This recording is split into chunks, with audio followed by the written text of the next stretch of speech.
Simon, considering the schedule you've had, where do you put that game in perspective in relation to the recording result? in progress?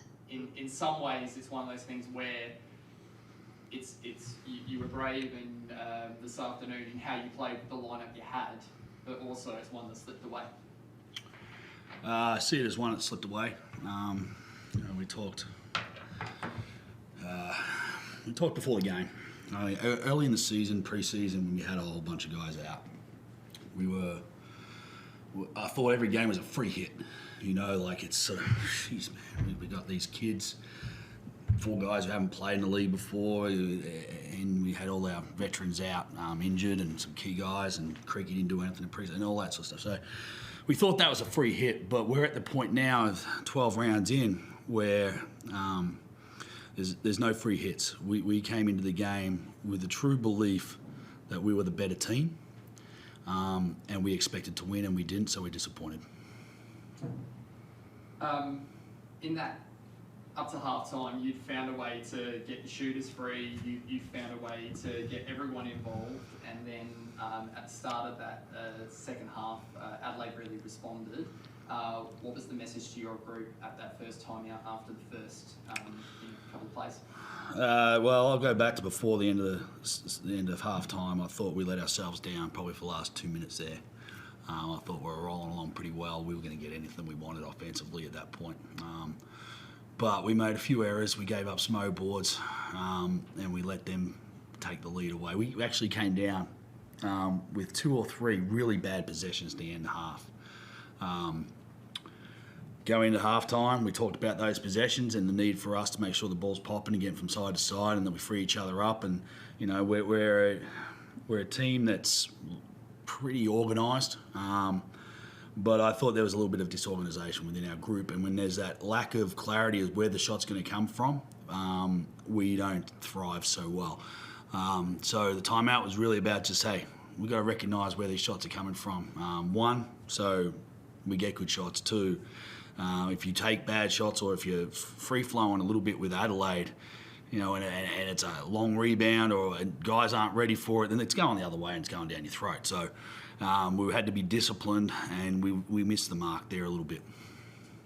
Trey, tough game for you this afternoon as well, and just having a look at some of the stats this afternoon, 10 points, 4 rebounds and 4 assists. But for yourself personally, I've just noted that you do like playing at home, and your point scoring record's really good at home, but on the road at the moment is a little bit of a struggle with that 11.4 per game. But what sort of things are you doing to kind of address those away games, particularly where maybe the ball's not dropping as easily?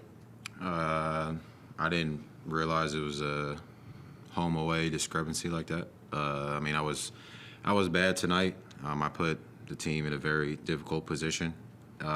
I need to play better with so many guys out for us to have a chance, especially in that second half. I was pretty bad, but just stay confident, keep shooting.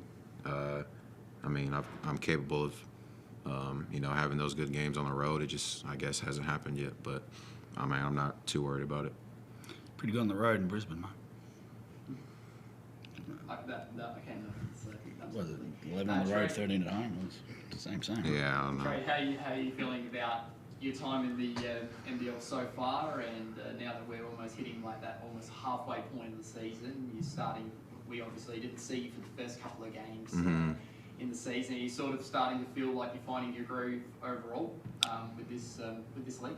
Yeah, like you said, miss some time, take some time to new league adjustment, new teammates, new system, everything like that. So it took a handful of games to kind of really get going and feel comfortable, but, I feel fine now. Didn't show it today, but, we have plenty of games left, and it's a big stretch for us, to try to improve our position in the season. So I'm looking forward to it. Thank you, Simon. Thank you, Trey. Simon, I totally understand what you mean about how it's a missed opportunity, but at the same time, I just couldn't help but admire the fight of your guys, given the 4 key players you're missing, the 6th game in 17 days. When you are able to sort of take stock and reflect back on this game, will you be able to take some heart from it?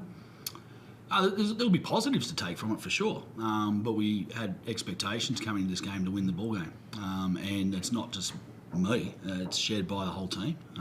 Go through player 1 through to player 10, and they'll all have told you the same thing. I'm disappointed in the result. I'm not necessarily disappointed in the players' application. We made a lot of mistakes. We made a lot of errors. Those are things we can learn from.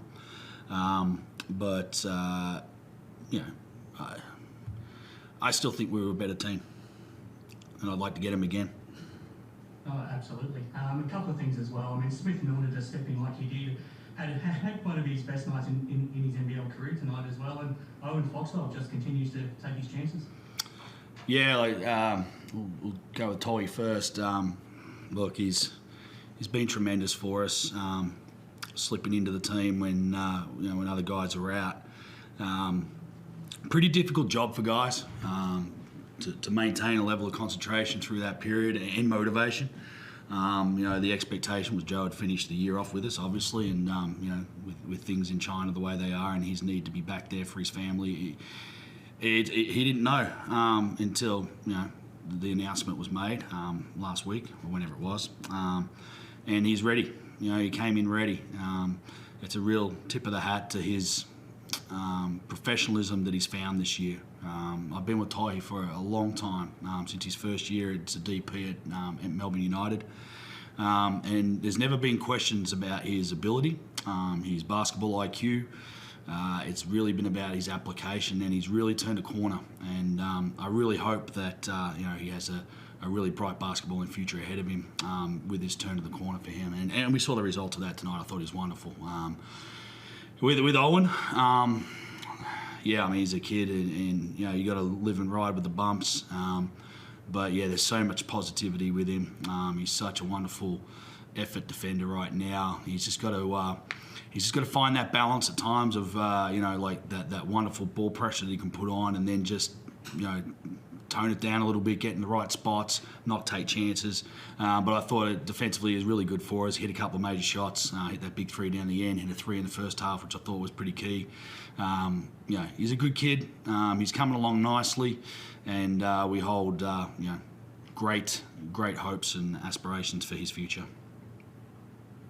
Been a hell of a schedule for you, Simon. I mean, hopefully you get home now in time for Christmas, and do you get a little bit of a chance to enjoy Christmas with your family now before getting back to work? We fly back tomorrow morning, so we'll miss the kids getting up and getting their presents. But to be honest, I plan on going home and sleeping. It's been a pretty crazy week and a half, 2 weeks, and need to get some rest, need to recharge. We're back in Tassie on New Year's Eve, and we got to get the boys we got on the floor right. We've got to put some work into the guys who will be returning a little later on. There's work to do. We'll enjoy tomorrow off, feet in the air, and we'll enjoy Boxing Day. We'll give the guys a day off, and then we're back at work. Trey, that was a bit of a rough introduction to the press conference, so I hope you're okay after that. But aside from that, this is your first Christmas down under. I mean, once you get back home to Melbourne, are you looking forward to having a day or two to celebrate, and what have you got planned? It's a great question. I don't know what I have planned yet. My God, not a spending spree, right? Yeah, definitely not. Some of the team is invited me over to the house to go hang out with them. So I'm sure I'll end up doing that. But definitely spend a lot of the day on the phone as well, talking to everyone back home. So it's a positive and negative being away at this time of the year. But being with these guys, definitely helps a lot. Thanks very much, guys. Anybody else on Zoom? Just one more thing, send out a little love and Christmas spirit to Ken Cole and his lovely partner Pauline. He's a little ill, couldn't make it to the game today. It's the thing I look forward to most is wrap my arms around Ken when I get to come to Adelaide. And thinking of you, mate. Merry Christmas, and we'll see you in the new year.